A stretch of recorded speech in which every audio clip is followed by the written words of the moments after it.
أعوذ بالله من الشيطان اللعين الرجيم. بسم الله الرحمن الرحيم. الحمد لله رب العالمين، والصلاة والسلام على أشرف الأنبياء والمرسلين، سيدنا ونبينا ومولانا أبي القاسم محمد. اللهم صل على محمد وآل محمد. والصلاة والسلام على أهل بيته الطيبين الطاهرين المعصومين المظلومين المقتولين، ولعنة الله على أعدائهم أجمعين من يومنا هذا إلى قيام يوم الدين.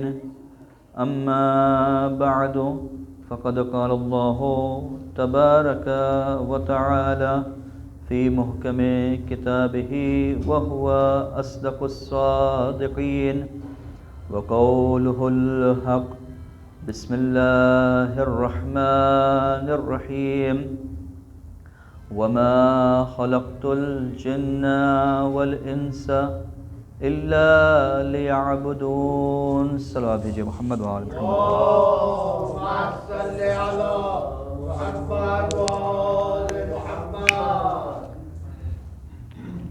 شب شہادت امام حسن مجتبیٰ علیہ السلام ہے. اللهم صل على محمد وآل محمد. تاریخ میں اگرچہ اختلاف پایا جاتا ہے. ایک روایت کے مطابق 7 صفر امام کی شہادت کی تاریخ ہے، اور دوسری روایت کے مطابق 28 صفر جس دن پیغمبر کی وفات کی تاریخ ہے، اسی دن امام حسن کی شہادت کی تاریخ ہے. لیکن بہرحال یہاں پر 7 صفر منائی جاتی ہے، تو لہٰذا کیونکہ تاریخ میں ہے لہٰذا غم کا دن منایا جاتا ہے. اس آیت شریفہ کی تلاوت کا شرف حاصل ہوا. اس میں آپ کے سامنے یہ پروردگار عالم کی آیت ہے کہ وَمَا خَلَقْتُ الْجِنَّ وَالْإِنسَ إِلَّا لِيَعْبُدُونَ. ہم نے جنات اور انسانوں کو خلق نہیں کیا ہے مگر یہ کہ وہ میری عبادت کریں. انسان کی جب زندگی کو ہم ملاحظہ کرتے ہیں تو میں بارہا اس بات کو عرض کر چکا ہوں، صرف تمہیداً آپ کے سامنے پیش کرنا چاہ رہا ہوں کہ کبھی یہ انسان اپنے پروردگار کے سامنے رہتا ہے اور بندہ ہوتے ہوئے اس خالق کا کچھ تقاضا ہوتا ہے، کچھ چیزیں ہوتی ہیں کہ جو وہ خالق ہوتے ہوئے اپنے بندے سے، اپنی مخلوق سے، بلکہ اشرف المخلوق سے کچھ تقاضے، کچھ چیزیں چاہتا ہے. یہ ذمہ داری اور رسپانسبلٹی خدا کے متعلق بندے کی ہے، لیکن اس رسپانسبلٹی کو جنبہ وجہ اللہ ہی کہا جاتا ہے کہ جہاں پر پروردگار کے سامنے جب انسان اپنے آپ کو رکھتا ہے اور اس کو تصور کرتا ہے اور یہ محسوس کرتا ہے کہ اس کی بارگاہ میں موجود ہے. اور یہ زندگی کا وہ پہلو ہے کہ جس میں ایسا نہیں ہے کہ صرف نماز کے لیے جب ہم کھڑے ہوں تو اس کی طرف متوجہ ہوں، یا جب ہم روزے کے لیے روزہ رکھنے کی نیت کرنے لگیں یا اسی طریقے سے افطار کرنے لگیں تو اس کی طرف متوجہ ہوں، یا حج میں جانے لگیں، بیت اللہ کی زیارت کا شرف ہو تو وہاں پر اس کی طرف متوجہ ہوں، یا اسی طریقے سے ہم دعائیں پڑھیں اور قرآن پڑھیں تو صرف اس وقت اس کی طرف متوجہ ہوں. نہیں، بلکہ زندگی کے ہر لمحے میں یہ سمجھنا کہ وہ عین اللہ ہے اور اس کی آنکھیں ہم کو دیکھ رہی ہے. ہر لمحہ اور ہر مرحلے پر یہ تصور کرنا کہ اس کی بارگاہ میں حاضر ہیں. اگر انسان اس قصد کے ساتھ زندگی گزارے گا، یہ ذہن میں رکھتے ہوئے زندگی گزارے گا کہ ہر لمحہ اس کی بارگاہ میں ہیں، تو پھر جس جگہ وہ موجود ہوگا وہ جگہ اس کے لیے مسجد ہو جائے گی. کیونکہ مسجد اور محراب کا مطلب ہی یہی ہوتا ہے کہ وہ مقام کہ جہاں پر اللہ کے سجدے کیا جائے. اللہ کے سجدے کرنے کا مطلب یہ ہے کہ اللہ کی اطاعت کی جائے، اللہ کے حضور قیام کیا جائے، اللہ کے حضور جو ہے رکوع کیا جائے. لیکن وہ چیزیں، یہ وہ تقاضے ہیں کہ جو پروردگار اپنے بندے سے چاہ رہا ہے. جب ان سارے تقاضوں کو مسجد کے باہر بھی وہی تقاضوں کو پورا کر رہا ہے، ہر وقت اس چیز کو ذہن میں رکھے ہوئے ہے کہ میرا معبود مجھے دیکھ رہا ہے، میرا ہر کام اس کی مرضی کے مطابق ہونا چاہیے، تو اس حالت میں جہاں وہ رہتا ہے وہ جگہ مقدس ہو جاتی ہے، اور وہی شرف اس کے لیے ہو جاتا ہے جس طریقے سے ایک مسجد کا شرف ہے. تو لہٰذا یہ بات ذہن میں رہنا چاہیے کہ ایسا نہیں ہے کہ پروردگار عالم نے ہم کو جو عبادت کے لیے خلق کیا ہے تو صرف کچھ لمحے کے لیے ہم زندگی میں جو ہے کچھ گھنٹے عبادت کے لیے مخصوص کر دیں، نماز ادا کر دیں، قرآن پڑھ لیں، دعائیں پڑھ لیں اور بس عبادت انجام پا گئی. زندگی میں ایک مرتبہ حج چلے جائیں، ایک مہینہ روزہ رکھ لیں اور عبادت انجام پا گئی. نہیں عزیزو، زندگی کا ہر لمحہ، کیونکہ پروردگار نے عبادت ہی کے لیے خلق کیا ہے تو زندگی کا ہر لمحہ جو ہے عبادت میں صرف ہونا چاہیے. تو یہ ایک مرحلہ ہے کہ جہاں پروردگار عالم نے انسان کو خلق کیا ہے تو وہ یہ چاہتا ہے پروردگار کہ میرا بندہ میری طرف ہر وقت متوجہ رہے. لیکن زندگی کا دوسرا مرحلہ یہ ہوتا ہے، زندگی کی دوسری ذمہ داری یہ ہوتی ہے، جہاں یہ پہلو پایا جاتا ہے، جہاں یہ ذمہ داری پائی جاتی ہے، وہاں انسان کو مدنی الطبع خلق کیا گیا ہے. مدنی الطبع کا مطلب یہ ہے کہ اس کو سوسائٹی میں پیدا کیا گیا ہے، اس کو پہاڑوں میں نہیں خلق کیا گیا ہے، اس کو گوشہ نشینی کے لیے خلق نہیں کیا گیا ہے، اس کو اس لیے نہیں خلق کیا گیا ہے کہ وہ پہاڑوں پر چلا جائے اور صرف اللہ اللہ کرتا رہے، جنگلوں میں جایا جائے اور بھٹکتا جائے اور صرف سجدے ہی پہ سجدے کرتا جائے. نہیں، بلکہ انسان کو مدنی الطبع خلق کیا ہے، یعنی اس کی طبیعت میں یہ چیز رکھی ہے کہ اس کو جو ہے بیوی کے ساتھ رابطہ کرنا ہے، شوہر کے ساتھ رابطہ رکھنا ہے، بچوں کے ساتھ رابطہ رکھنا ہے، اسی طریقے سے محلے والوں کے ساتھ اس کو رابطہ رکھنا ہے، دوستوں کے ساتھ رابطہ رکھنا ہے، رشتہ داروں کے ساتھ اس کو رابطہ رکھنا ہے، سماج میں اس کو زندگی گزارنا ہے، سوسائٹی میں اس کو زندگی گزارنا ہے. جب وہ دکان میں بیٹھے گا تو کسٹمرز کے ساتھ اس کا رابطہ ہوگا، جب وہ کسی چیز کو خریدنے جائے گا تو شاپ کیپر کے ساتھ اس کا رابطہ ہوگا. اگر نوکر گھر میں ہے تو نوکر کا کبھی مالک سے رابطہ ہوتا ہے، کبھی مالک کا نوکر سے رابطہ ہوتا ہے. یہ سارے روابط ہیں کہ جس کا اس کو خیال رکھنا ہے، اور ہر رابطے کے متعلق انسان کے اوپر ایک ذمہ داری ہے، ایک رسپانسبلٹی ہے کہ جس کو اس کو ادا کرنا ہے. پروردگار عالم نے اس انسان کو سوسائٹی میں خلق کیا ہے، اس کو پہاڑوں میں نہیں خلق کیا ہے. تو اب سوسائٹی کے متعلق اس کے گردن پر کچھ ذمہ داریاں ہیں، کچھ رسپانسبلٹیز ہے جو اس کو ادا کرنا ہے. تو پس اس کو جو ہے وجہ الخلقی کہا جاتا ہے. یعنی کیا؟ یعنی مخلوقات جو دیگر مخلوقات ہیں اس کے ساتھ انسان کا ایک رابطہ ہوتا ہے. تو بس دو رابطے تصور کیے جا سکتے ہیں. پہلا رابطہ ہے کہ وجہ اللہی رابطہ ہو کہ جہاں عبد ہے اپنے معبود کے ساتھ رابطہ کیے ہوئے ہے. دوسرا رابطہ ہے جو وجہ الخلقی رابطہ ہے کہ جہاں انسان ہے خود مخلوق ہوتے ہوئے دوسری مخلوقات کے ساتھ اس کا رابطہ ہوتا ہے. اب ہم کو کائنات میں کچھ ایسے نظر آتے ہیں، توجہ کریے گا، کچھ ایسے نظر آتے ہیں کہ جب وہ وجہ اللہی پہلو کو ادا کرنا چاہتے ہیں، وہ ذمہ داریاں جو پروردگار نے ان کی گردن پر رکھی ہے جب ان کو ادا کرنا شروع کر دیتے ہیں تو بیوی کو بھول جاتے ہیں، بچوں کو بھول جاتے ہیں، اللہ اللہ کرنے لگتے ہیں. قرآن کا 4 صفحہ کیا پڑھ لیا، اب یہ سوچتے ہیں کہ ساری دعائیں پڑھ لیں، اب بیوی کا خیال نہیں ہے. اگر ہم نے مسجد کا جو ہے مسجد کا رخ کر لیا تو سوچتے ہیں گھر پلٹ کرنا. البتہ ایسا ہوتا نہیں ہے. ایک صلوات بھیجیے محمد و آل محمد پر.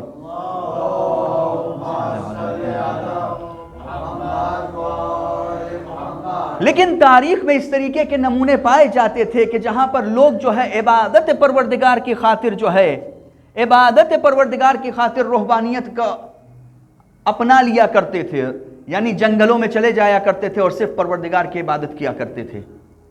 یہ کچھ لوگ ایسے تھے تاریخ میں۔ تو اس سے کیا ہوتا ہے کہ انسان کی زندگی میں بیلنس نہیں ہوتا۔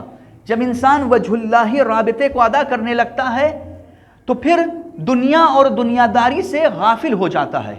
یہ مطلوب نہیں ہے، پروردگار یہ نہیں چاہتا کہ آپ اگر اس سے رابطہ کرنے لگیں تو دیگر رابطوں کو آپ منقطع کر دیجئے اور ان کے ساتھ کوئی رابطہ نہ رکھیے، نہیں، پروردگار یہ چاہتا ہے کہ جہاں آپ کا رابطہ اس سے مضبوط ہو وہیں پر آپ کا رابطہ جو ہے مخلوق کے ساتھ بھی مضبوط ہونا چاہیے۔ اور دوسری طرف سے ہم کو یہ بھی نظر آتا ہے کہ کچھ لوگ جب والنٹیئرنگ کرنے لگتے ہیں، جب جو ہے سماج سیوا کرنے لگتے ہیں، جب جو ہے ہیومنٹی کے لیے کام کرنا شروع کر دیتے ہیں، جب رابطہ دنیا کا اور دنیا والوں کے ساتھ سوشل لائف جب زندگی گزارنے لگتے ہیں اور ایک سوشل والنٹیئر کی حیثیت سے اپنے خدمات پیش کرنا شروع کر دیتے ہیں، تو اب کبھی کبھی ایسا نظر آتا ہے کہ انسان اس قدر جو ہے اپنی بیوی کے حق کو کبھی بجا لا رہا ہے، کبھی بچوں کے حق کو بجا لا رہا ہے، کبھی جو ہے سماج سیوا کر رہا ہے، کبھی پبلک لائف اس طریقے سے گزار رہا ہے، کبھی کوئی پروجیکٹ اگر شروع کر دیا ہے تو اس میں اتنا وقت بتا دے رہا ہے کہ دوسری چیزوں پر اثر انداز ہوتا چلا جا رہا ہے۔ یہ ہماری زندگی میں بیلنس نہیں پایا جاتا کہ جب ہم کسی کام میں مشغول ہو جاتے ہیں، اگر بزنس میں مشغول ہو گئے تو اس طریقے سے بزنس میں مشغول ہو جاتے ہیں کہ اب مسجد کی طرف رخ نہیں کرنا چاہتے۔ اگر ہم جو ہے مسجد کی طرف رخ کرنا شروع کر دیتے ہیں تو اس طریقے سے مشغول ہو جاتے ہیں کہ اب ہمارے پاس جو ہے وقت نہیں ہے کہ اپنے بیوی بچوں کو دیں۔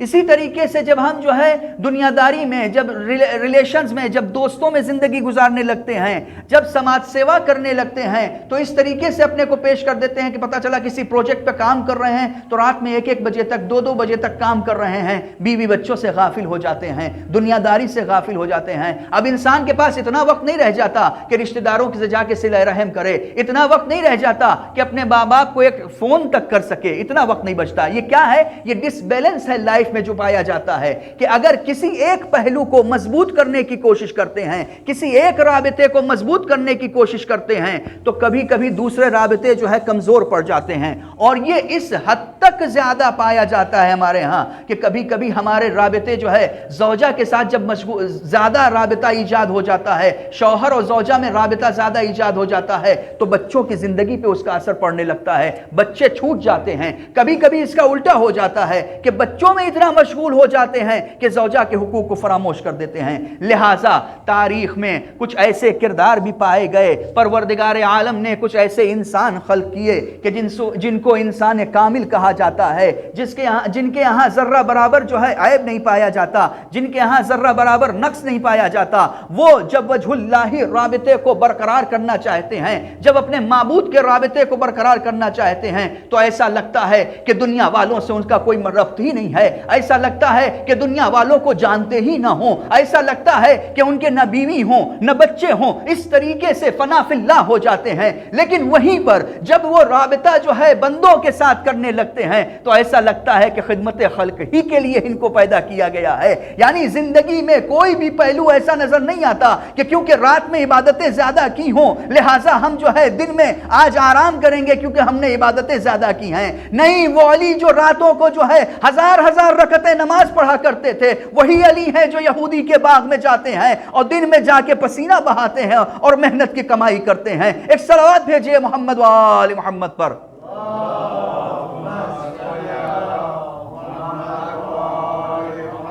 جب اس کی بارگاہ میں آتے ہیں تو دیکھتے ہیں کہ کانپتے ہوئے نظر آ رہے ہیں، لرزہ براندام ہیں، اس طریقے سے تڑپ رہے ہیں کہ ایسا محسوس ہوتا ہے کہ جیسے ان سے زیادہ کمزور کوئی نہ ہو، ایسا محسوس ہوتا ہے کہ ان سے زیادہ ناتوان کوئی نہ ہو، ایسا محسوس ہوتا ہے کہ جیسے ان سے زیادہ جو ہے ویک کوئی نہیں ہے۔ لیکن یہی علی جب راتوں کو عبادت کرنے کے بعد، اتنا تڑپنے کے بعد، اتنا پیچیدہ ہونے کے بعد، اتنا جو ہے گزیدہ کی طریقے سے پیچ کھا رہے ہیں، ایسا لگتا ہے کہ جیسے سانپ نے ڈس لیا ہے، اس طریقے سے جو ہے تڑپ رہے ہیں، اس طریقے سے مضطرب ہو رہے ہیں۔ جب ان کو دور سے دیکھتا ہے کوئی تو ایسا محسوس کرتا ہے کہ اس طریقے سے سجدوں میں مشغول ہو گئے ہیں کہ ایسا لگتا تھا کہ جیسے چادر پڑی ہوئی ہے اور علی کا جسم نظر نہیں آ رہا ہے۔ یعنی اس حد تک عبادت خدا میں مشغول ہو گئے علی کہ اب اس کے بعد جو ہے خدا کے علاوہ کوئی نظر نہیں آ رہا ہے۔ لیکن یہی علی، یہی رات کا کمزور علی جو پروردگار کی بارگاہ میں ناتوان ہے، جو پروردگار کی بارگاہ میں جو ہے حاجت مند ہے، جو پروردگار کی بارگاہ میں جو ہے کمزور نظر آتا ہے، یہی علی جب میدان جنگ میں آتا ہے تو کہاں یہ رات میں تھر تھرا رہے تھے اس کے سامنے، کہاں یہ رات میں اس کے سامنے جو ہے کانپ رہے تھے، لیکن اب جب میدان میں آ گئے تو لوگ ان کو دیکھتے ہوئے کانپنا شروع کر گئے۔ یہ حالت ہوتی ہے کہ جب رات میں اس کی بارگاہ میں حاضر ہوتے ہیں تو دست دعا بلند کر دیتے ہیں اور اس کے بعد آواز دیتے ہیں، اے پروردگارا میں تیرا فقیر بندہ ہوں، میں تیرا حاجت مند بندہ ہوں، میں تیرا کمزور بندہ ہوں۔ اس طریقے سے کمزوری کا اظہار کرتے ہیں۔ لیکن یہی علی جب دن میں میدان جنگ میں نظر آتے ہیں تو دیکھتے ہیں کہ اتنی طاقت اس علی کے اندر آ جاتی ہے کہ 2 انگلیوں پہ باب خیبر کو اٹھائے ہوئے ہیں۔ عجیب منزل ہے عزیزو، عجیب منزل ہے کہ انسان اگر تصور کرے تو ایسے انسان سمجھ میں نہیں آتے کہ جہاں کوئی رابطہ دوسرے رابطے کو جو ہے ختم نہیں کرتا، کوئی رابطہ دوسرے رابطے کو کمزور نہیں کرتا، عجیب منزل نظر آتی ہے۔ یہ علی رات میں دعا کے لیے، حاجت کے لیے پروردگار کی بارگاہ میں فقیر نظر آ رہے ہیں، پروردگار کی بارگاہ میں دست نیاز کو بلند کیے ہوئے ہیں۔ لیکن یہی علی ہیں کہ جو رات میں دست نیاز بلند کیے ہوئے ہیں، جب فقیر کی آواز سنتے ہیں تو نماز کی حالت میں ہوتے ہیں۔ وہ نماز کے جس سے تیر نکل جاتا ہے علی کو پتہ نہیں چلتا، لیکن اس کے باوجود اسی نماز کی کیفیت میں رات کو پروردگار کی بارگاہ میں ہاتھوں کو اٹھائے ہوئے تھے، لیکن اب دن میں یہ نظر آتا ہے کہ اب سائل نے اگر سوال کر لیا تو علی ابن ابی طالب رکوعی کی حالت میں جو ہے زکوٰۃ دے دیتے ہیں، اپنی انگوٹھی جو ہے راہ خدا میں دے دیتے ہیں۔ یہ علی ابن ابی طالب کا کردار ہے۔ اسی طریقے سے ہم یہ دیکھتے ہیں کہ یہی علی ابن ابی طالب جو پروردگار کی بارگاہ میں فقیر نظر آ رہے ہیں، پروردگار کی بارگاہ میں محتاج نظر آ رہے ہیں، ہم دن میں دیکھتے ہیں کہ اگر سائل آ گیا تو اونٹوں کی قطاریں دے دی۔ کہاں اتنا کمزور تھا، کہاں اتنا جو ہے فقیر تھا کہ اس کے سامنے جو ہے بے بسی کا اظہار کر رہا تھا۔ کیوں؟ کیونکہ وہ قادر مطلق ہے، کیوں؟ کیونکہ وہ بے نیاز ہے، یہ نیاز مند ہو کر اس کی بارگاہ میں گئے ہیں۔ لیکن اب یہی علی ہیں جو دن کی روشنی میں اگر سائل آ جاتا ہے تو اس طریقے سے روٹیوں پہ روٹیاں دیتے ہیں۔ صرف خود نہیں دیتے بلکہ بچوں کی بھی اس طریقے سے تربیت کی ہے کہ روٹیوں پہ روٹیاں دے رہے ہیں، روٹیوں پہ روٹیاں دے رہے ہیں۔ وہ علی کہ جس کے پاس اتنا جو ہے گھر میں نہیں ہے کہ فاقے پہ فاقہ ہو رہا ہے۔ میں نے اس سے پہلے عرض کیا تھا کہ یہ جو فاقے پہ فاقہ ہو رہا تھا خدا نخواستہ ایسا نہیں تھا کہ ائمہ معصومین کے ہاں جو ہے کوئی کاہلی پائی جاتی تھی، کام نہیں کرنا چاہتے تھے کیونکہ سست تھے، اس وجہ سے جو ہے فاقہ پایا جاتا تھا۔ نہیں، تاریخ میں سوائے وہ 3 دن کے اس کے علاوہ کہیں آپ کو نہیں ملے گا کہ معصومین کی زندگی میں بچوں نے جو ہے بھوک کے ساتھ عالم گزارا ہو۔ نہیں، رابطہ اتنا مضبوط ہے کہ جہاں خدا کا رابطہ ہے، جہاں مسکینوں کو نوازنا ہے، وہیں پر جو ہے گھر والوں کی بھی اسی طریقے سے تربیت کرنا ہے، گھر والوں کی اسی طریقے سے ان کی ضرورتوں کو پورا کرنا ہے۔ کوئی رابطہ آپس میں کمزور نظر نہیں آتا۔ یہی علی ہیں، ہم دیکھتے ہیں کہ رات کی تاریکی ہے، وہ کہ جو دن میں گھر میں اس کے لیے کھانے کو نہ ہو، خود جو کی روٹی کھا رہا ہو، ہم دیکھتے ہیں کہ رات کی تاریکی میں بوریاں لے لیا ہے اور ان مسکینوں کے سرہانے جا رہے ہیں جن کے بارے میں پتہ بھی نہیں ہے کہ یہ دوست ہیں یا دشمن ہیں۔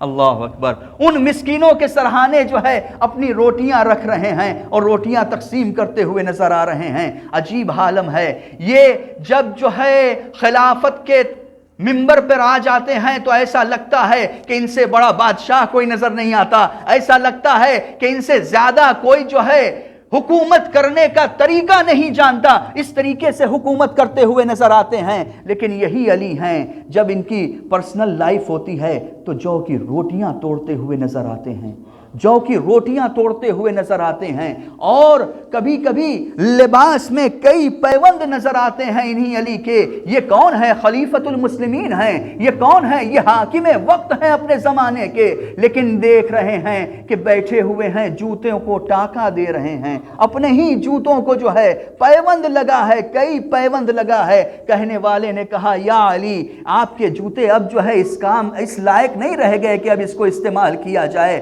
علی جواب دیتے ہیں سنو، یہ جو تمہاری حکومت ہے، یہ جو تمہاری خلافت ہے، یہ میرے نزدیک ان جوتیوں سے بھی زیادہ حقیر ہے، میرے نزدیک اس سے بھی زیادہ پست ہے۔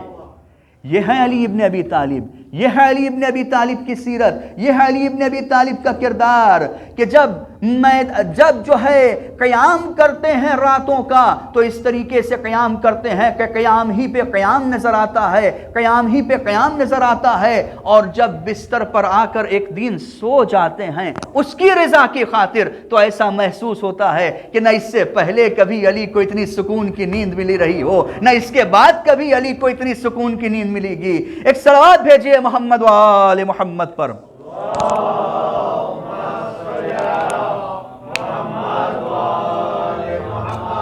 تو یہ دو رابطہ ہے جب ہم مولا کائنات کی زندگی میں دیکھتے ہیں، وجہ اللہ رابطہ جب ہوتا ہے تو اسی طریقے سے پروردگار کے سامنے حاضر و ناظر رہتے ہیں زندگی کے ہر مرحلے میں۔ ایسا نہیں ہے کہ بیوی بچوں کو وقت دینے لگے تو اب ان کے پاس خدا کے لیے وقت کم ہو گیا، یا اگر خدا کے لیے وقت دینے لگے تو اب بیوی بچوں کے لیے وقت نہیں ہے۔ ایسا نہیں ہے کہ بیوی بچوں کو وقت دینے لگے تو اب فقیروں میں روٹیاں تقسیم کرنے کے لیے وقت نہیں ہے۔ ایسا نہیں ہے کہ علی ابن ابی طالب اگر بستر رسول پر سو رہے ہیں تو اب یہودی کے باغ میں جو ہے آج نہیں جائیں گے۔ ایسا نہیں ہے کہ رات کی تاریکی میں اگر عبادت کر رہے ہیں تو ساری ذمہ داریوں کو چھوڑ دیں کیونکہ آج ہم تھک گئے ہیں۔ نہیں، زندگی میں ایک بیلنس نظر آتا ہے، ہر پہلو کو اس کی بہترین صورت میں انجام دیتے ہیں۔ زندگی کی جو ذمہ داری ہوتی ہے اس کو اس کی بہترین کیفیت کے ساتھ علی ابن ابی طالب انجام دیتے ہیں۔ اب ذرا تصور کریے کہ ایسا اگر کسی کا باپ ہو اور وہ اپنے بچے کی تربیت کرے تو کیسی تربیت کرے گا؟ ایک صلوات بھیجئے محمد و آل محمد پر۔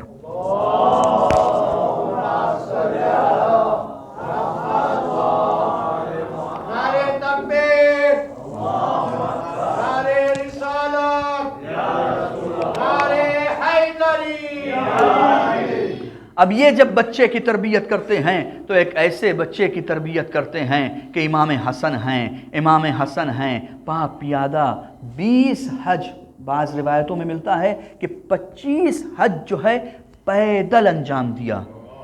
ایسا نہیں ہے کہ سواری نہیں تھی اس وجہ سے جو ہے پیدل انجام دیا، نہیں، بلکہ سواری ہوتے ہوئے 25 حج جو ہے پاپیادہ کیا، اور اس کیفیت میں کہ کبھی کبھی جو ہے پیروں میں سوجن آ جاتے تھے، پیروں میں جو ہے زخم پڑ جاتے تھے، پیروں کی کیفیت جو ہے تھکی ہوئی ہوتی تھی، لیکن اس کے باوجود حسن مجتبیٰ ہیں جو بیت اللہ کی طرف متوجہ ہیں اور بیت اللہ کی طرف قدم بڑھا رہے ہیں۔ پوچھنے والے نے پوچھا، مولا آپ کی یہ کیفیت ہے، آپ پیدل حج کو کیوں جا رہے ہیں؟ کیا آپ کے پاس سواری نہیں ہے؟ کہا نہیں، سواری ہے، لیکن مجھے شرم آتی ہے اس کی بارگاہ میں جاؤں، وہ بھی سوار ہو کر جاؤں۔ اگر اس نے پوچھ لیا کہ میری بارگاہ میں تم آسانی کو طلب کر رہے ہو تو میں کیا کہوں گا؟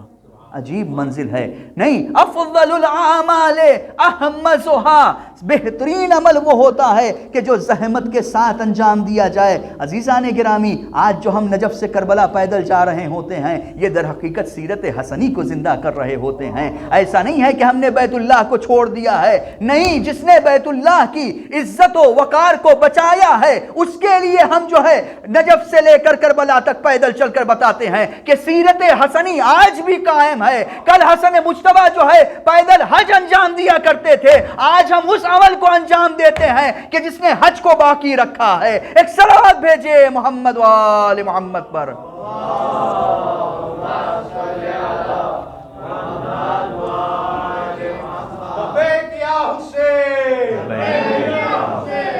یہی حسن مجتبیٰ ہیں۔ نظر آتا ہے کہ ایک مرتبہ قرآن کی تلاوت کر رہے ہیں اور جہاں جہاں آیت آتی جا رہی ہے، یا ایھا الذین آمنوا، مومنین کو خطاب کیا جا رہا ہے، وہاں پر آواز دیتے ہیں، ٹھہرتے ہیں، آیت پڑھتے پڑھتے ٹھہر جاتے ہیں اور ٹھہرتے ہوئے کہتے ہیں لبیک اللہم لبیک۔ ایسا محسوس ہوتا ہے کہ جیسے قرآن کی تلاوت نہیں کر رہے ہیں بلکہ پروردگار ان کو بلا رہا ہے، اے ایمان والو، پروردگار کی آواز پہ جواب دے رہے ہیں لبیک اللہم لبیک۔ کہیں پر اگر عذاب کی آیتوں کا تذکرہ آ گیا تو ایک مرتبہ گریہ کرنے لگے، کانپنے لگے۔ ایسا محسوس ہوتا ہے کہ کلام الہی کی تلاوت نہیں کر رہے ہیں بلکہ پروردگار خود جو ہے خوف اپنا طاری کیے ہوئے ہے بندے کے اوپر، اور انسان جو ہے خوف خدا میں گریہ کر رہا ہے۔ یہی حسن مجتبیٰ ہیں۔ نماز کا وقت ہوتا ہے، مسجد کے دروازے پہ کھڑے ہو جاتے ہیں، ابھی مسجد میں داخل نہیں ہوئے ہیں، گریہ کرتے ہوئے آواز دیتے ہیں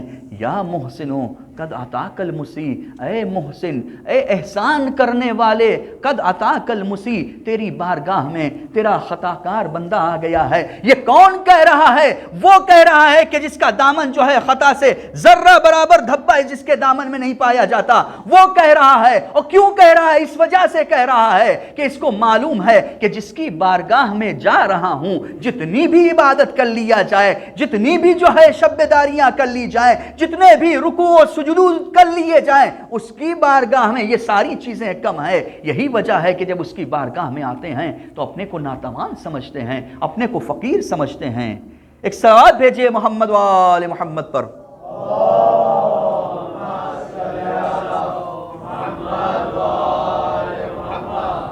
یہی حسن مجتبیٰ ہیں کہ جن کی شجاعت کا یہ عالم ہے، عجیب منزل ہے، شجاعت کا یہ عالم ہے کہ کوفے کی طرف جب جو ہے جنگ جمل پیش آنے لگی، ابھی امام مدینے میں موجود ہیں، امام نے مدینے سے حرکت نہیں کیا ہے، امام مدینے میں موجود ہیں، اور ایک مرتبہ جنگ جمل چھڑ گئی اور بصرے والے زوجہ رسول کے ساتھ آ گئے اور امام پر حملہ کرنے کی کوشش کر رہے ہیں۔ امام ابھی مولا کائنات ظاہری حکومت کا ابھی تازہ آغاز ہوا ہے، اور جب جنگ چھڑی تو حسن مجتبیٰ کو کوفے بھیجا۔ ابھی دارالحکومت جو ہے تبدیل نہیں ہوا ہے، ابھی کیپٹل اپنا نہیں بنایا امام نے، ابھی خود مدینے ہی میں ہیں، کوفے میں نہیں آئے ہیں۔ کوفے بھیجا امام حسن کو کہ لوگوں کو دعوت دیں۔ کوفے میں ابو موسیٰ اشعری نام کا شخص موجود ہے کہ جس کا مبنی یہ ہے، یعنی جس کی جو ہے اپنے لیے اس نے ایک اصول بنا رکھا ہے کہ مسلمانوں کے درمیان جنگ نہیں ہونا چاہیے، خون نہیں بہنا چاہیے۔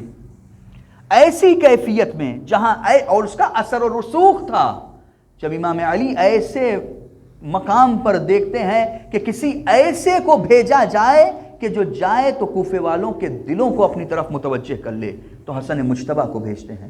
شجاعت چاہیے اس کے لیے کہ امام جائیں ایسے مقام پر کہ جہاں لوگ ایسے کو مان رہے ہوں جو یہ کہہ رہے ہیں کہ جنگ مسلمانوں کے درمیان نہیں کرنا چاہیے، آپس میں خوریزی نہیں کرنا چاہیے۔ بڑا اچھا نظریہ ہے، لیکن جہاں حق اور باطل کی بات آ جائے وہاں اسلام اور غیر اسلام نہیں دیکھا جاتا، مسلمان اور غیر مسلمان نہیں دیکھا جاتا۔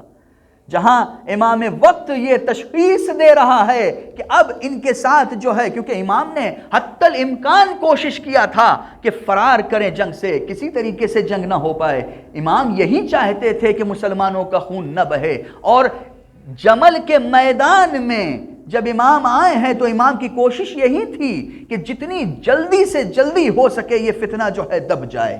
عجیب مرحلہ ہے۔ امام حسن کو بھیجا ہے، امام حسن نے اپنی تقریروں کے ذریعے سے کوفے سے 9000 کا لشکر لے کر آئے ہیں، امام 9000 کا لشکر کوفے سے لے کر آئے ہیں۔ اس سے محسوس ہوتا ہے کہ امام کے کلام میں کتنی اعجازی کیفیت پائی جاتی ہوگی۔ اور جب وہ فتنہ جو جمل کی صورت میں جو ہے میدان جمل میں نظر آ رہا تھا اور بصرے والوں کے درمیان نظر آ رہا تھا، جب اس کو خاموش کرنے کی بات آئی، کیونکہ امام چاہتے تھے جتنی جلدی سے جلدی ہو جنگ ختم ہو جائے تاکہ مسلمانوں کا خون کم سے کم بہے، تو امام نے ایسی صورت میں محمد حنفیہ کو بھیجا۔ جنگ چل رہی ہے، طلحہ و زبیر کا قتل ہو چکا ہے کہ جنہوں نے جنگ جمل کو بڑھاوا دیا تھا، ان کا قتل ہو چکا ہے۔ امام نے جو ہے محمد حنفیہ کو نیزہ دے کر بھیجا، بعض میں ہے کہ شمشیر دے کر بھیجا، اور کہا جاؤ اور جانے کے بعد اس فتنے کو خاموش کرو۔ یہ فتنہ کیا ہے؟ یہ وہ فتنہ ہے کہ جمل جس کو اونٹ کہتے ہیں، اونٹ پر جو سوار ہو کر آئی تھی، اس فتنے کو خاموش کرو۔ مقصد یہ تھا کہ اس جانور کو اس کو مجروح کرو تاکہ یہ جانور، کیونکہ امام جتنی بھی کوشش کر رہے تھے کہ جنگ ختم ہو، جنگ ختم نہیں ہو رہی تھی، اور یہ اونٹ پر جو بیٹھی ہوئی تھی اس طریقے سے بیٹھی ہوئی تھی اور حصار میں اس طریقے سے اس کے ارد گرد پروانے چکر لگا رہے تھے کہ اگر ایک قبیلہ جو ہے کمزور پڑتا تھا تو دوسرا قبیلہ آ جاتا تھا اور اونٹ کو گھیر لیتا تھا، کیونکہ یہ اونٹ جو ہے اس وقت ان کے لیے علم کا کام کر رہا تھا۔ جس طریقے سے میدان جنگ میں کسی علمبردار کے ہاتھوں میں علم ہوتا ہے، جب تک علم ہاتھوں میں رہتا ہے، جب تک علم اٹھا ہوا ہوتا ہے، اس وقت تک جنگ جو ہے چلتی رہتی ہے اور فوجیوں کو شکست کا احساس نہیں ہوتا. لیکن جیسے ہی علم جھک جاتا ہے تو وہاں پر فوجی یہ محسوس کر لیتے ہیں کہ اب ہم جنگ ہار گئے. کیوں؟ کیونکہ ہمارا علمدار جو تھا، جو علم کو لیے ہوئے تھا، وہ اب زندہ نہیں رہ گیا. لہٰذا جنگی اصول میں ایک اصول یہ تھا کہ کچھ بھی ہو جائے علم جو ہے نیچے نہیں گرنا چاہیے. یہ اصول تھا جنگی. لہٰذا آپ دیکھتے ہیں کہ جنگ موتا میں ایک کے بعد ایک کمانڈر ان چیف جو ہے انچارج بنتے گئے. کیوں؟ کیونکہ علم کو نیچے نہیں گرنا چاہیے. رسول خدا جنگوں میں یہی کیا کرتے تھے کہ جب علم جو ہے ایسے کے ہاتھ میں دیتے تھے کہ جو ذرہ برابر شکست نہ کھائے، جس کے ہاتھوں سے کبھی جو ہے علم گرنے نہ پائے. یہی وجہ ہے کہ جب علی ابن ابی طالب ایک مرتبہ جنگ کرتے ہوئے نظر آ رہے ہیں، ان کے دائیں ہاتھ جو ہے، دائیں ہاتھ میں چوٹ آ گئی تو علم کو بائیں ہاتھ میں لینے کی کوشش کی. کچھ لوگ بڑھے کہ سہارا دیں، علی کے ہاتھوں سے علم لے لیں، لیکن امام رسول خدا نے آواز دی کہ علی کے ہاتھوں میں علم رہنے دو. ان کا بایاں ہاتھ بعض لوگوں کے دائیں ہاتھ سے زیادہ بہتر نظر آتا ہے. ایک صلوات بھیجئے محمد و آل محمد پر.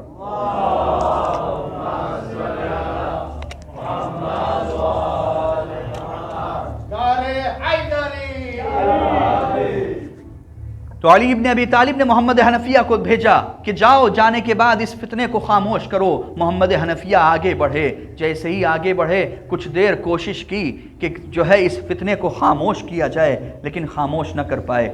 پلٹ کر آتے ہیں. جیسے ہی پلٹ کر آئے، امام حسن نے نیزے کو اپنے ہاتھوں میں لیا یا تلواروں کو اپنے ہاتھوں میں لیا، اور اب جب میدان میں گئے ہیں تو اس وقت پلٹ کر آئے کہ ہاتھ جو تلوار ہاتھوں میں تھی، جو نیزہ ہاتھوں میں تھا، اس سے خون ٹپک رہا تھا. اور جب امام نے دیکھا لشکر کی طرف تو دیکھا کہ وہ فتنہ جس پر موجود تھی محترمہ، وہ فتنہ جو ہے خاموش ہو گیا ہے. امام گئے اور جانے کے بعد جو ہے اس کے بعض روایتوں میں ملتا ہے کہ نیزے سے جو ہے امام نے اس کو، جو اونٹ تھا اس کو نیزوں سے جو ہے زخمی کر دیا. اور بعض روایتوں میں ملتا ہے کہ نہیں، امام نے اپنے تلوار سے اس کے پیروں کو قلم کر دیا. یعنی اتنی نزدیک ہو گئے کہ تلوار سے اپنے اس کے پیروں کو قلم کر دیا. یہ شجاعت حسن ابن علی تھی. اور عجیب منزل ہے، شجاعت کی اس منزل پر ہیں.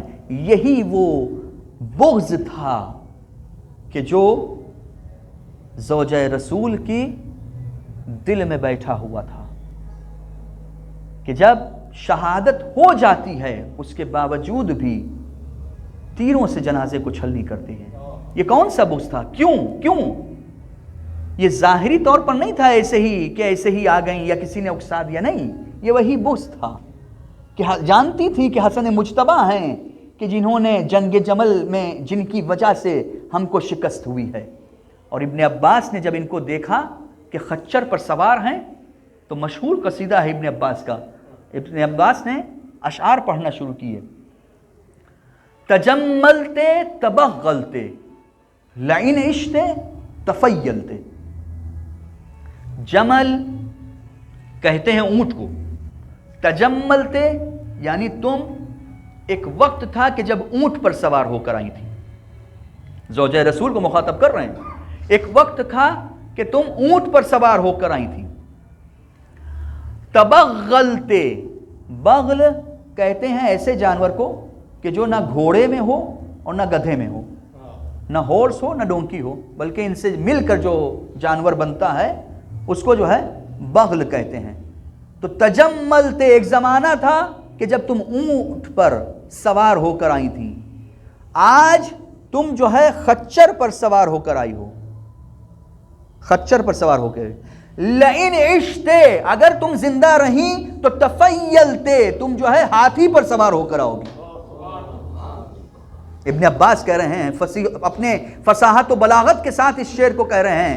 تجملتے تبغلتے لعن عشتے تفیلتے لکت تسع من الثمن ولکل تصرفتے. عجیب شعر ہے. تھوڑا سا یہاں پر آپ کی توجہ چاہیے اس شعر کو سمجھنے کے لیے. فقہی قانون بیان کیا ہے اس شعر میں.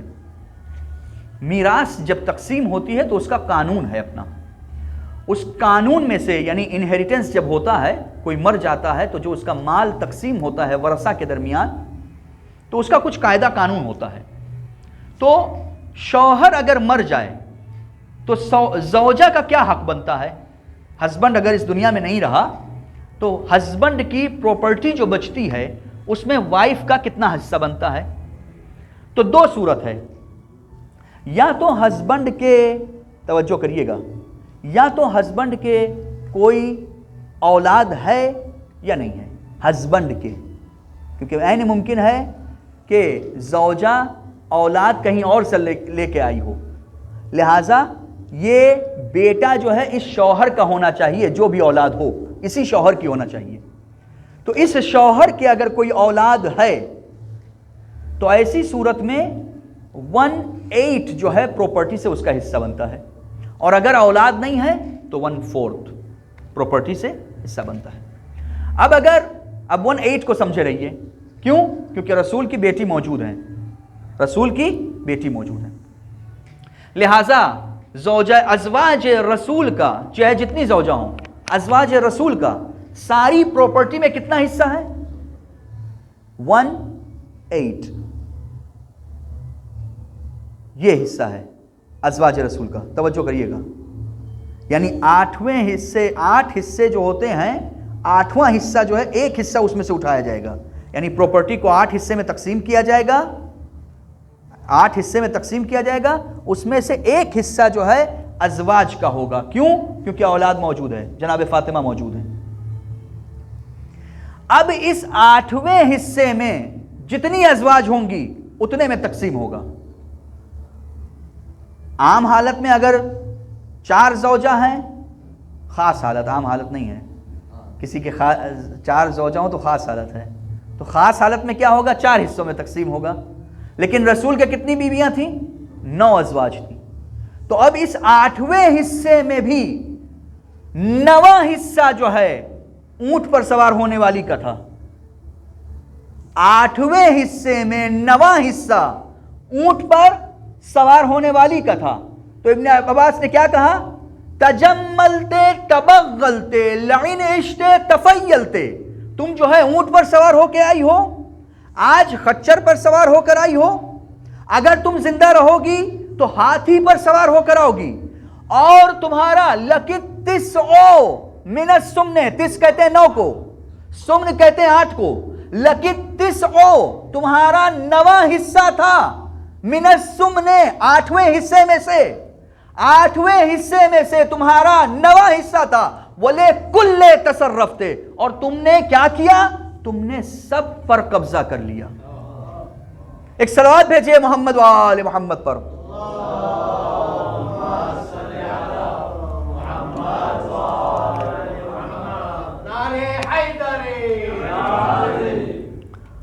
بس عزیزان گرامی، آپ کی زحمت کو تمام کیا. یہ وہی بغض تھا امام حسن سے کہ جو امام حسن کی کرامت کو مد نظر رکھتے ہوئے لوگ جو ہے امام حسن سے بغض رکھتے تھے دل میں. امام کا دسترخوان جو ہے مشہور ہے، کریم امام ہے. ایک مرتبہ ایک شخص آتا ہے اور آنے کے بعد ایک گلی سے گزرتا ہے، دیکھتا ہے کہ ایک شخص، ایک مرد ہے جو بیٹھا ہوا ہے اور کھانا تناول کرنا چاہ رہا ہے. یہ شخص بھوکا ہے. جب نزدیک ہوتا ہے تو کہتا ہے بھائی مجھے بھوک لگی ہے، اگر اجازت ہو تو میں تمہارے ساتھ بیٹھ جاؤں اور کچھ روٹیوں کے ٹکڑے میں بھی کھا لوں تاکہ میں بھی سیر ہو جاؤں، میرا پیٹ بھی بھر جائے. وہ مرد جو بیٹھا روٹیاں کھا رہا تھا اس نے اجازت دی کہ بیٹھو. وہ بیٹھا، فقیر بیٹھا، روٹیاں اس کے سامنے پیش کر دیں. اب جب اس مرد نے روٹی اٹھائی اور روٹی کو توڑنا چاہتا ہے تو روٹی ٹوٹ نہیں رہی ہے ہاتھوں سے. تو کہا اے مرد یہ بتا کہ تم اس روٹی کو کیسے کھاتے ہو؟ تو اس مرد نے جواب دیا کہ دیکھو میرے پاس یہی ہے، جو ہے وہ تمہارے سامنے میں نے رکھ دیا ہے. اگر تم کو اچھی غذا چاہیے تو دیکھو وہ گلی میں ایک گھر ہے، وہ جوان نظر آ رہا ہے، اس جوان کے پاس چلے جاؤ، تم کو بہترین غذا کھانے کو ملے گی۔ وہ اٹھا فقیر، اور اٹھنے کے بعد اس شخص کے پاس پہنچا۔ وہ شخص کوئی اور نہیں تھا، وہ جوان کوئی اور نہیں تھا، امام حسن مجتبیٰ تھے۔ سفرہ کرامت جو ہے بچھا ہوا ہے، امام جو ہے لوگوں کو کھانا کھلا رہے ہیں، یہ فقیر بھی بیٹھ گیا۔ اب یہ فقیر کھانا کھا رہا ہے، جلدی جلدی کھانا کھاتا ہے، ایک روٹی خود کھاتا ہے، ایک روٹی جو ہے اپنے تھیلے میں رکھتا جا رہا ہے، کچھ لقمے خود کھا رہا ہے، کچھ لقمے جو ہے تھیلے میں رکھتا جا رہا ہے، کچھ کھانا خود کھا رہا ہے، کچھ کھانا جو ہے تھیلے میں رکھتا جا رہا ہے۔ ایک مرتبہ امام حسن آگے بڑھے، امام حسن نے کہا بھائی تم کو جتنا کھانا ہو پیٹ بھر کر کھا لو، اگر تمہارے بیوی بچے بھوکے ہیں، اگر تمہارے گھر والے بھوکے ہیں، یا اگر تم بعد میں کھانا لے جانا چاہتے ہو تو میں تمہیں باندھ کر دے دوں گا، تم ان کے لیے لے کر چلے جانا۔ عزیزو سنیں گے اس شخص نے کیا کہا، اس فقیر نے کیا کہا؟ اس فقیر نے کہا کہ نہ میرے بیوی بچے ہیں، نہ میں اپنے گھر والوں کے لیے لے کے جانا چاہتا ہوں، بلکہ ابھی میں گلی سے گزر رہا تھا تو ایک مرد تھا جو جو کی سوکھی روٹیاں کھا رہا تھا، جو کی سوکھی روٹیاں کھا رہا تھا۔ وہ روٹیاں ایسی تھیں کہ دانتوں سے جو ہے ٹوٹتی نہیں تھی، بلکہ گھٹنوں سے توڑنا پڑ رہا تھا۔ اے امام ذرا اجازت دیجئے کچھ کھانا اس شخص کے لیے بھی لیتا جاؤں۔ عزیزو امام حسن کی آنکھوں میں آنسو آ گیا۔ امام کہتے ہیں اے فقیر، ارے وہ شخص کوئی اور نہیں ہے، میرا بابا علی ہے۔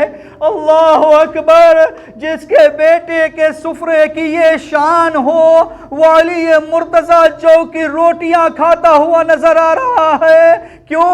اس وجہ سے کہ یہ حاکم وقت ہے، ان کا تقاضا یہی کہتا ہے کہ اگر حاکم جو ہے اچھی غذا کھائے گا تو کہیں ایسا نہ ہو کہ کوئی یہ سوچ لے کہ حاکم جو ہے اچھا کھانا کھا رہا ہے۔ عزیزو وہ وقت بھی آیا کہ حسن مجتبیٰ کے اوپر حملہ ہوتا گیا۔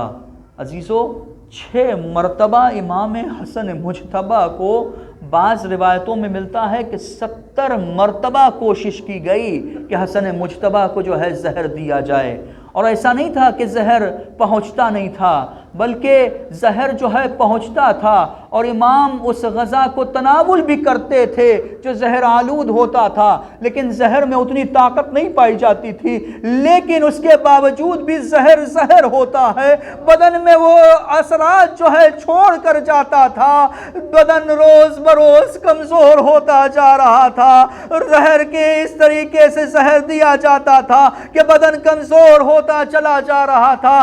ظالم ابھی تک کامیاب نہ ہوا تھا کہ ایک مرتبہ وہ وقت بھی آیا کہ 6 مرتبہ جب امام کو زہر دیا گیا تو اب امام حسین علیہ السلام نے جناب عباس کو حفاظتی انتظام دے دیا کہ بھیا عباس، بھائی حسن کا حفاظتی انتظام تم کو کرنا ہے۔ امام جناب عباس جہاں پر باب الحسین کہے جاتے ہیں، وہیں پر جناب عباس کو باب الحسن بھی کہا جا سکتا ہے۔ کیوں؟ اس وجہ سے کہ زندگی کے آخری مرحلے میں جناب عباس سے جب تک کوئی اجازت نہیں لیتا تھا اس وقت امام حسن کے پاس کوئی جا نہیں سکتا تھا۔ عجیب منزل ہے، لیکن عزیزو عجیب منزل ہے۔ اگر گھر ہی میں کوئی دشمن پیدا ہو جائے تو اس کا کیا کیا جائے؟ ارے جس کے ساتھ جینے کا وعدہ کیا تھا اگر وہی دغا دے دے تو کیا کیا جائے؟ اگر وہی زہر دے دے تو کیا کیا جائے؟ ارے کتنا مظلوم ہے وہ شریک حیات کہ جو والی و وارث تھے جس کے لیے، وہی شریک حیات اگر دغا دے دے، اگر وہی زہر دے دے تو کیا کیا جائے؟ جائے۔ عزیزو وہ وقت آ گیا کہ 14 بنت اشعث کے ذریعے سے امام حسن کو زہر دے دیا گیا۔ عجیب منزل ہے، زہر نے اپنا اثر کیا، امام کو قے ہونے لگی۔ عجیب منزل تھی، جگر کے ٹکڑے جو ہے تشت پر نظر آ رہے تھے۔ عزیزو ایک مرتبہ زینب کبریٰ کو پتا چلا، زینب کبریٰ آ رہی ہے، بھائی کے جگر کے ٹکڑوں کو دیکھا، کانپ گئی، گریا کر رہی ہے۔ میں کہوں گا اے شہزادی، ارے آج تشت پر آپ حسن مجتبیٰ کے جگر کے گوشت ٹکڑوں کو دیکھ رہی ہے، ارے کل قاسم کے لاشوں کے ٹکڑے ہوں گے۔ لو عزیزو وہ وقت بھی آیا کہ ایک مرتبہ امام حسین نزدیک آتے ہیں، بھائی کی کیفیت کو دیکھا، رونا شروع کر دیا، اتنی شدت سے گریہ کیا کہ تاریخ میں ایسی مثال نہیں ملتی کہ حسین ابن علی نے اتنا گریہ کیا ہو۔ ایک مرتبہ بھائی نے بھائی کو گلے لگا لیا، دونوں بھائیوں نے گریہ کیا، اس شدت سے گریہ کیا کہ حسن مجتبیٰ جو ہے بھائی کے آنسو پوچھتے جا رہے ہیں اور جملہ کہتے جا رہے ہیں، لا یوم کا یوم کا یا ابا عبداللہ، اے میرے بھائی حسین، ارے جو وقت تمہارے اوپر پڑنا ہے، جو مصیبت تمہارے اوپر پڑنی ہے، یہ مصیبت کچھ نہیں ہے اس کے مقابل میں۔ لو عزیزو وہ وقت بھی آیا کہ اب روح قفس عنصری سے پرواز کرنے والی ہے، قاسم کی یتیمی کا وقت آ گیا ہے، قاسم یتیم تو ہو گئے ہیں لیکن میرا دل چاہتا ہے ایک جملہ کہوں، اے شہزادے قاسم، ارے تم یتیم تو ہوئے لیکن کسی نے تماچے تو نہ لگائے ہیں۔ لو عزیزو وہ وقت بھی آیا کہ یہ وہ تنہا جنازہ ہے اہل بیت کا کہ جو دن کی روشنی میں نکلا ہے۔ ابھی تک جتنے جنازے تھے، رسول خدا کا جنازہ تھا، مسلمانوں نے چھوڑ کر شقیفہ میں نشست کرنے لگے تھے۔ ارے یہی رات کی تاریکی میں رسول خدا کے جنازے کی تدفین کی گئی۔ اسی طریقے سے جناب فاطمہ کا جنازہ رات کی تاریکی میں نکلا تاکہ دشمن جو ہے خبردار نہ ہو سکے۔ علی مرتضیٰ کا جنازہ بھی رات کی تاریکی میں اسی وجہ سے نکلا تھا کہ کہیں ایسا نہ ہو کہ دشمن کو علی کی قبر کا پتہ چل جائے اور قبر کھودنے لگے۔ لیکن عزیزو یہ پہلا جنازہ تھا جو اہل بیت کا دن کی روشنی میں نکلا تھا۔ ارے کتنی شان و شوکت کے ساتھ بنی ہاشم کے جوان لے کر نکلے تھے۔ عباس ایک طرف تھے، ایک طرف حسین ابن علی ہے، جنازہ بڑی شان و شوکت کے ساتھ قبر رسول کی طرف بڑھ رہا تھا کہ اچانک تیروں کی بارشیں ہونے لگی۔ لو عزیزو غضب ہو گیا، فرزند رسول کے جنازے پر تیر پیوست ہونے لگے۔ ذرا حسین کی دل کی کیفیت کو تصور کریے کہ کیا رہی ہوگی، عباس کے دل کی کیفیت کیا رہی ہوگی۔ عزیزو ایک مرتبہ حسین ابن علی جنازہ لے کر گھر جانا چاہتے ہیں۔ ارے جنازہ جب گھر سے رخصت ہو جایا کرتا ہے تو واپس گھر نہیں پلٹتا۔ ارے حسین ابن علی بھائی کے زخمی جنازے کو کس طریقے سے گھر لے کر جائیں، لیکن عجیب منزل ہے۔ میں کہوں گا اے مولا ذرا آج ہمت کر لیجئے، ارے آج عباس موجود ہے، بنی ہاشم کے جوان موجود ہیں۔ اے مولا ارے کل کربلا میں 72 جنازے ہوں گے، زخمی جنازے۔ ارے عباس کا جنازہ فرات کے کنارے ہوگا۔ ارے اب زینب جو بھائی کے جنازے کو دیکھ رہی ہے تو تیر پیوست ہے ارے میں کہوں گا اے شہزادی، ارے یہ ایک بھائی کا جنازہ ہے کہ جس پر تیر پیوست ہے۔ ارے کربلا میں ایک بھائی اور ہوگا جو نہ گھوڑے پر ہوگا نہ زمین پر ہوگا، ارے تیروں پہ معلق اس کا جنازہ۔